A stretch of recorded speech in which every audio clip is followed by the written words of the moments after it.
Alliances अगरचे classical दौर में भी बनते रहे थे एंड फिर मॉडर्न पीरियड में भी बनते रहे हैं, लेकिन इन अलाइंसेस के दरमियान काफ़ी डिफरेंस मौजूद है। यानी जो अलाइंसेस क्लासिकल पीरियड में बनते थे और जो अलाइंसेस मॉडर्न पीरियड में बनते हैं, इनके दरमियान डिफरेंस है।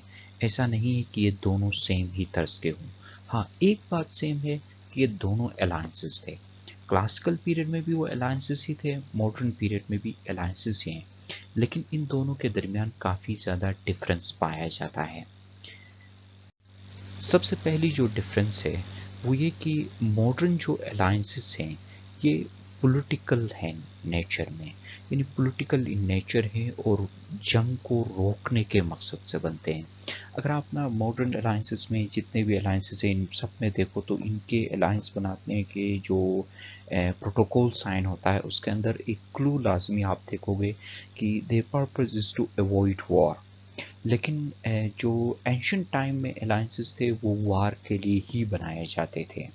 जैसे हमने पहले बताया कि एंशियंट ग्रीक के ज़माने में, एंशियंट इंडिया के ज़माने में जो अलायंसेस थे वो दूसरे पावर के साथ जंग लड़ने के ही खातिर बनाए जाते थे। लेकिन अभी जो अलायंसेस हैं ये अलायंसेस वॉर को रोकने के लिए बनाए जाते हैं। और जो मॉडर्न अलायंसेस है इनके अंदर आइडियोलॉजी बहुत ही इम्पोर्टेंट रोल प्ले करती है। मिसाल के तौर पे जो नेटो है, नेटो बनाई गई थी एक आइडियोलॉजी यानी डेमोक्रेटिक सिस्टम ऑफ गवर्नमेंट को प्रमोट करने के लिए। इसी तरह वर्सा पैक्ट जो है ना वो कम्युनिस्ट स्टेट्स की बनी हुई थी।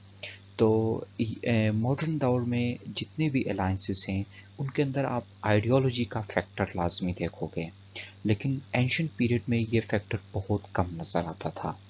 इसी तरह से मॉडर्न जो दौर में अलायंसेस बनते हैं ये पीस टाइम के दौरान बनते हैं। ये लाजमी नहीं है कि जंग के दौरान बनते हों।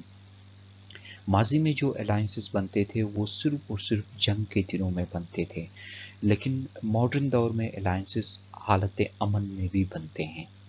इसी तरह से जो मॉडर्न अलायंसेस हैं वो फ्लेक्सिबल हैं, जो एंशियंट अलायंसेस थे वो फ्लेक्सिबल नहीं थे।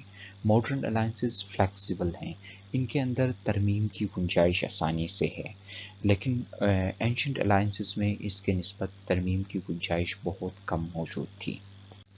अब एक बहुत बुनियादी सा सवाल है, वो ये कि कोई अलायंस किसी स्टेट के लिए एसेट होगी या फिर लायबिलिटी होगी।